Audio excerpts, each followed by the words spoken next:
En el tercer domingo del tiempo ordinario, la Iglesia celebra el Domingo de la Palabra.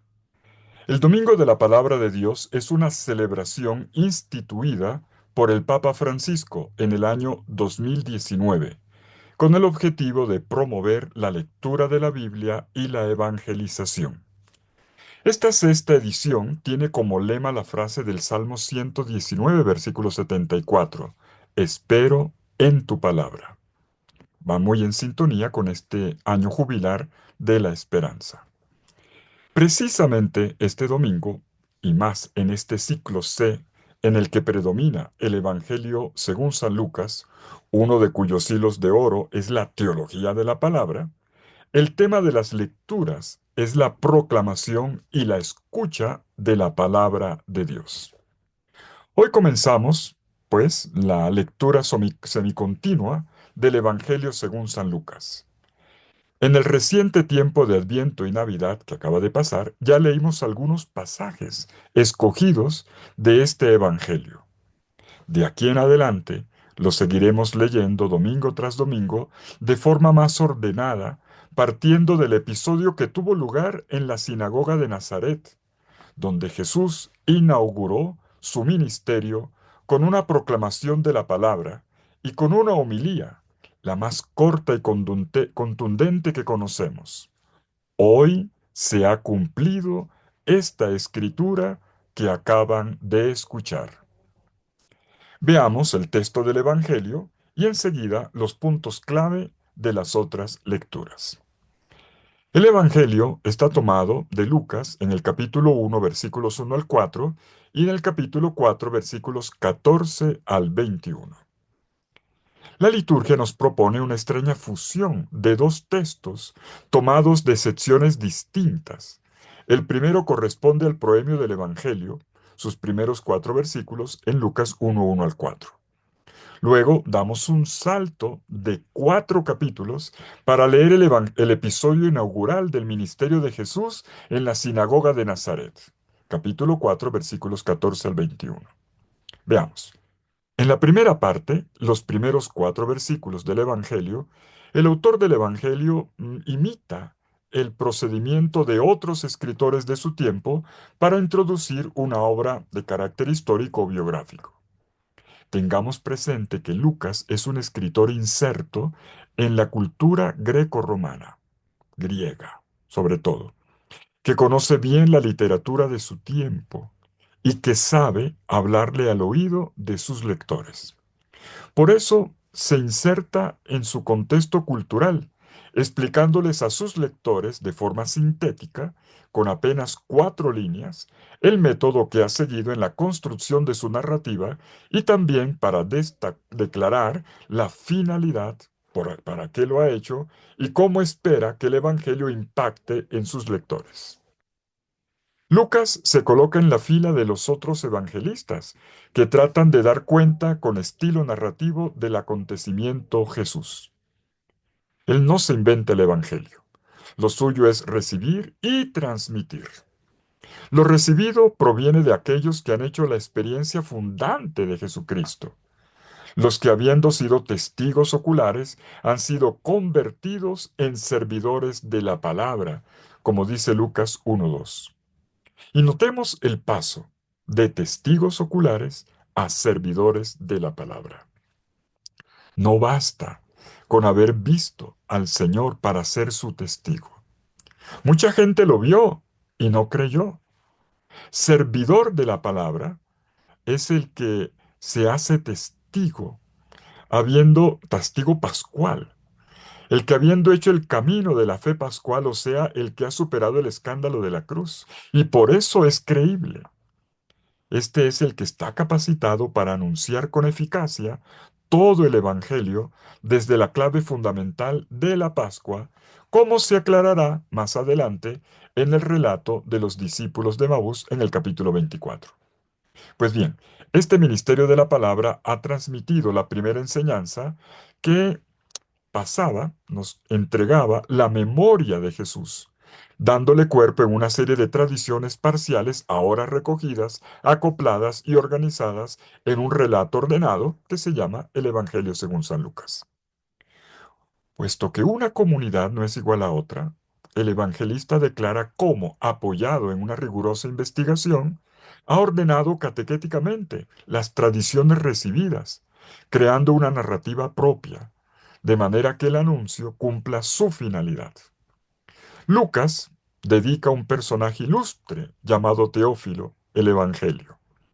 Probablemente se trata de un hombre importante, relacionado con la administración grecorromana, y que ya habría sido instruido en el camino cristiano. Pero Lucas quiere ofrecerle sus dos libros, el Evangelio y Hechos de los Apóstoles. ¿Para qué?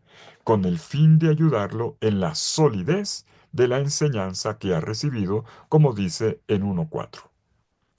Ya otros habían hecho el mismo tipo de trabajo y ya habían ordenado narrativamente materiales que se transmitían acerca de Jesús, sobre sus palabras y sobre sus obras. Lucas hace lo mismo, partiendo del inicio, que en este caso connota la experiencia fundante también, como de hecho ocurrirá siempre en una evangelización que comienza a partir de la semilla de la palabra. Lo que has recibido en la primera catequesis es sólido, le dice Jesús a su querido ilustre Teófilo. Esto está enraizado en la historia. Es por eso por lo cual el evangelista se ha interesado en hacer trazabilidad de los acontecimientos y ha podido ver en ellos cómo se ha llevado a cabo el plan de Dios. Porque Teófilo y con él todos los lectores entramos ahora en este maravilloso plan divino. Pasemos a la segunda parte. Damos un salto repentino de 4 capítulos, hasta el capítulo 4, versículo 14, para situarnos en la escena inaugural de la misión de Jesús en Nazaret. Lucas capítulo 4, versículos 14 al 21. Notamos enseguida un típico rasgo redaccional lucano. Queriendo componer un texto ordenado, transpone materiales que en otros evangelios se encuentran ubicados en otro momento del camino misionero. Lo que Mateo y Lucas tienen, respectivamente, en los capítulos 6 y 13, o sea, bien avanzada la misión, Lucas lo anticipa para el inicio. Jesús lee la palabra de Dios en una sinagoga en un sábado. Este es el texto. Lo hace dentro de una liturgia sinagogal, después de un sumario inicial, donde se dice que Jesús recorría toda la Galilea predicando en sus sinagogas, capítulo 4, versículos 14 y 15. Lucas se detiene en una sinagoga en particular, la de Nazaret. La liturgia sinagogal estaba estructurada como una realidad en la cual se proclamaba la palabra, se comentaba y se oraba. Hasta donde sabemos, el rito de la liturgia de los sábados en una sinagoga tenía 3 partes. Una, la proclamación de los textos de la Sagrada Escritura. Dos, una homilía. Y tres, unas oraciones de bendición. Las llamamos las Berakot. En el momento de las lecturas, se proclamaba primero un texto de la Torá y luego venía una segunda lectura tomada de los profetas. Jesús está encargado de leer la segunda lectura, la toma de Isaías en el capítulo 60, versículos 1 y 2, con una breve adición en los versículos 58, 6. Es un texto que habla de la unción profética, con la potencia del Espíritu Santo, y que describe su misión. El Espíritu del Señor está sobre mí, por lo cual me ha ungido para anunciar a los pobres, me ha enviado para anunciar la redención a los cautivos y devolver la vista a los ciegos, para poner en libertad a los oprimidos y para proclamar el año de gracia del Señor. La buena noticia es que Dios pone a la persona en el centro y que se olvida de sí mismo por él, que despliega su poder de liberación contra todas las opresiones externas, contra todas las cerrazones internas, de manera que la historia se vuelva diferente de lo que es. Un Dios siempre a favor del hombre y nunca en contra del hombre. De hecho, la palabra clave es liberación. Curiosamente, la última frase es año de gracia del Señor, que era un año de liberación de los esclavos, de perdón de las deudas, de dejar descansar la tierra. Es el anuncio de un gran jubileo. Este es el año de gracia del Señor, un jubileo. Esta es la síntesis. La misión de Jesús es un gran jubileo, como lo había establecido el libro del Levítico en el capítulo 25, versículos 8 al 54, y que se había quedado apenas en un ideal, no se practicaba. Pues Jesús lo lleva a cabo. Se trata de un texto redactado 5 siglos antes de Cristo, pero Jesús lo proclama como llevado a cabo en ese día, hoy. Y por eso su homilía, de apenas una línea, es esta. Hoy se ha cumplido esta escritura que acaban de escuchar, dice el versículo 21. Con Jesús, las santas escrituras del pasado se actualizan. Jesús no solo es el mensajero de una buena noticia, es el quien lleva a cabo la salvación anunciada. Jesús se inserta en el surco de los profetas, lo retoma todo este caminar y lo encarna en él. Y los profetas, por su parte, lo ayudan a entenderse a él a sí mismo. ¿Quién es de verdad? ¿Dónde está llamado a ir? Y entonces es como si Jesús dijese, esta profecía habla de mí. Soy yo. Yo soy ese personaje lleno del Espíritu Santo que ha sido enviado para anunciar la buena noticia de Dios, el tiempo nuevo de la salvación. Y esto requiere de oyentes atentos que sepan recibir, percibir y recibir los signos que se hacen perceptibles en las palabras y acciones de Jesucristo y que despliegan una preciosa novedad divina en el presente de nuestra historia. Y hay más. Esta palabra proclamada comienza a ser su obra apenas vibra en el tímpano de cada oyente, como lo insinúa el texto original griego.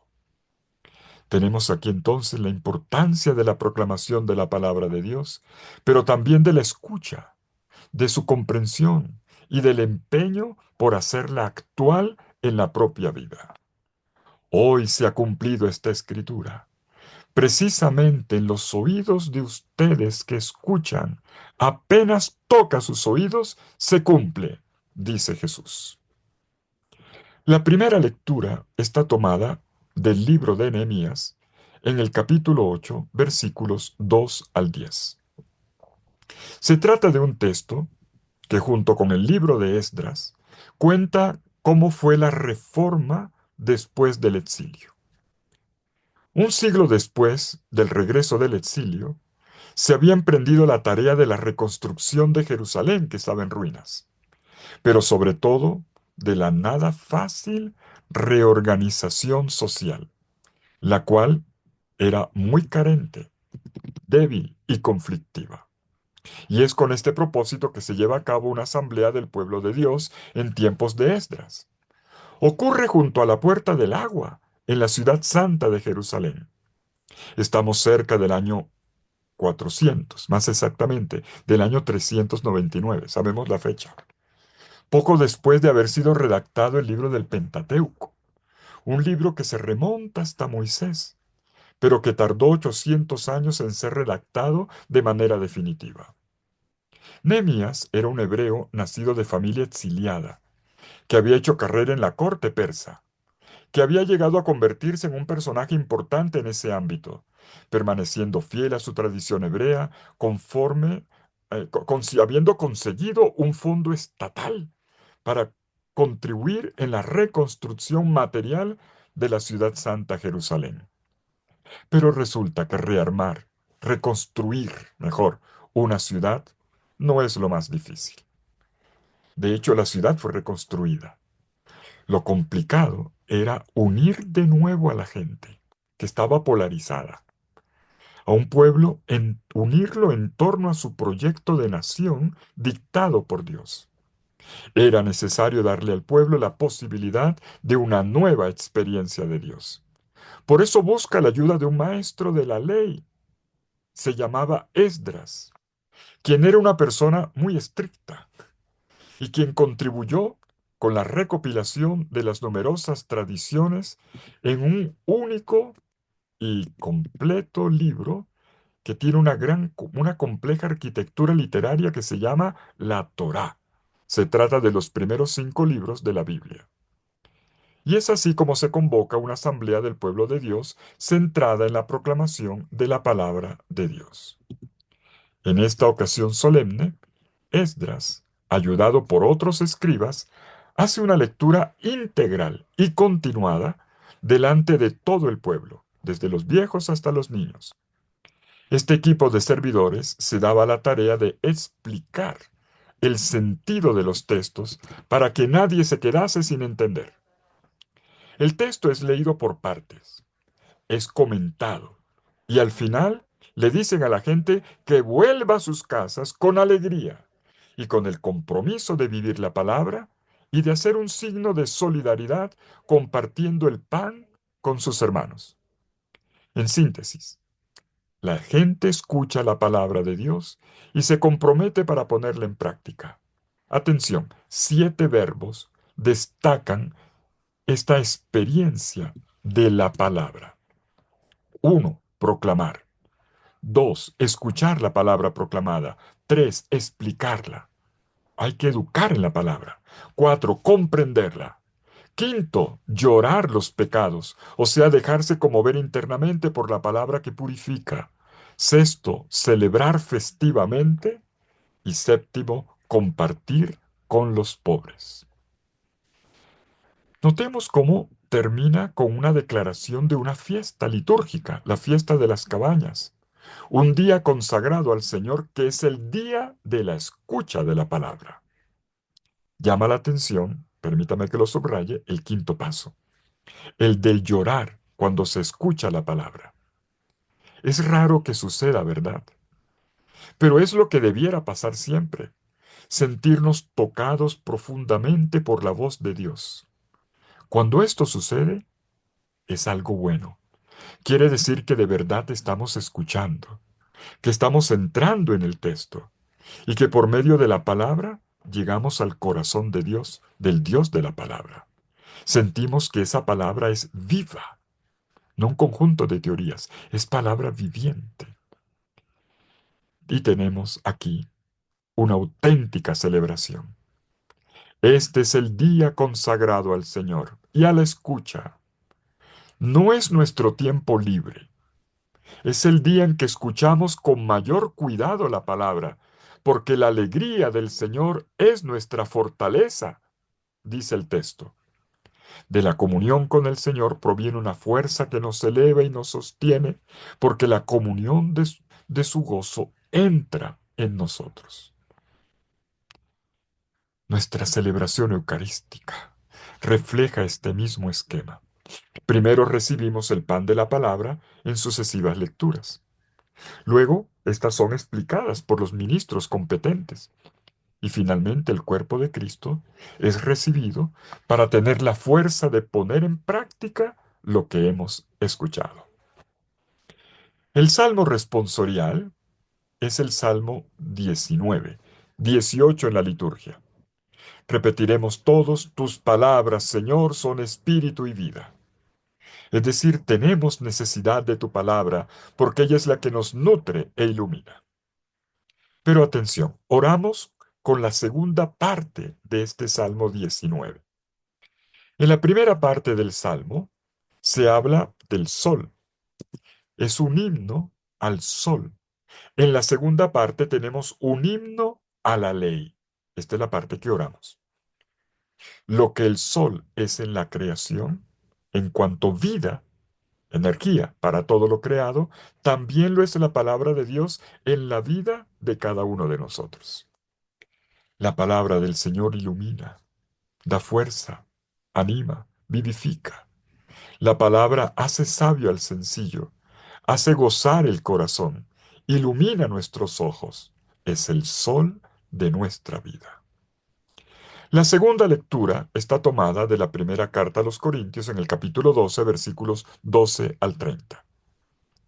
Recordemos que en el tiempo ordinario, la segunda lectura es relativamente independiente del conjunto.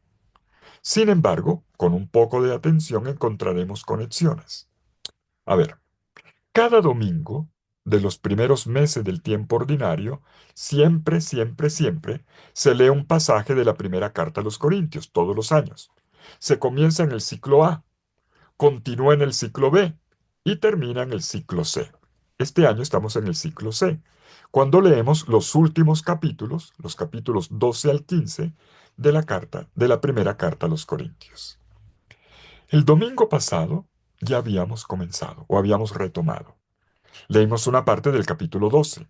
Hoy seguimos con la explicación paulina de la imagen del cuerpo. Habiendo recibido por el bautismo tantos dones dados por el único Espíritu Santo, hemos sido constituidos en un mismo cuerpo. Uno sí, pero con características distintas. Cada miembro tiene sus propias cualidades, porque tiene sus carismas y sus funciones. Y es así como el cuerpo mantiene su vitalidad y su funcionalidad.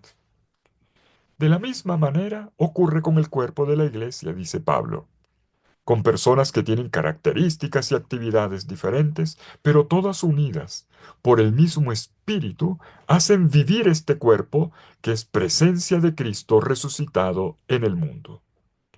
La palabra de Dios nos hace a todos, en medio de la diversidad, capaces de crear el único cuerpo eclesial. Puesto que la palabra es vida, cada vez que se escucha bien esta palabra y se la actualiza, se la vive en la propia existencia, se logra que el cuerpo funcional eclesial funcione bien, que sea luminoso y que dé testimonio hacia afuera, hacia el mundo, de la obra de la liberación y de la salvación. Entonces podemos decir, el jubileo que Cristo inauguró en la sinagoga de Nazaret está teniendo lugar. Concluyamos. Hoy esta palabra se realiza en nosotros. Es la homilía de todas las homilías de Jesús. Hoy esta palabra se realiza en nosotros. Y sientes dentro la explosión de un potencial antes negado. Una energía que te empuja hacia adelante, que huele a viento, a futuro y a espacios abiertos. En la sinagoga de Nazaret es la humanidad la que se levanta y retoma su camino hacia el corazón de la vida, cuyo nombre es alegría, libertad y plenitud, que son nombres de Dios. Hoy esta palabra se realiza en nosotros. Desde el principio Jesús disipa todas las dudas acerca de lo que ha venido a hacer. Está aquí para quitar del hombre todo lo que le impida florecer, para que quede claro para todos qué es el reino de Dios, la vida en plenitud, algo que trae alegría, que libera y que da luz, que hace de la historia un lugar sin gente desesperada nunca más. Y toma partido. Dios no es imparcial. Dios está del lado de los desvalidos, nunca con los opresores, nunca. Dios viene como una fuente de vidas libres. ¿Y por dónde empezar si no es por los cautivos, por los maltratados, por los que tienen dependencias, por los presos, por los humillados, por los carentes? Jesús lleva a Dios a los que estaban lejos, a los hombres y mujeres sin esperanza, para abrirles a todos sus inmensas potencialidades de vida, de trabajo, de creatividad, de relación, de inteligencia, de amor. La primera mirada de Jesús nunca se posa en el pecado de una persona, y su primera mirada va siempre a la pobreza y al hambre de cada ser humano. Por eso la palabra pobres aparece con mayor frecuencia en el Evangelio que la palabra pecadores. Es curioso. El Evangelio no es moralista, es creador de personas libres, visionarias, alegres, que superen toda opresión y condicionamiento que no les deje volar. El Espíritu Santo está sobre mí porque me ha ungido. Me ha enviado para anunciar a los pobres la buena noticia. Hoy se realiza en nosotros esta escritura, esta palabra que acaban de escuchar, dice Jesús. Si esto es así, hagamos fiesta. Hagamos fiesta en la escucha de la palabra de Dios, porque ella es nuestra fuerza y nuestra alegría. Feliz domingo, domingo de la palabra de Dios.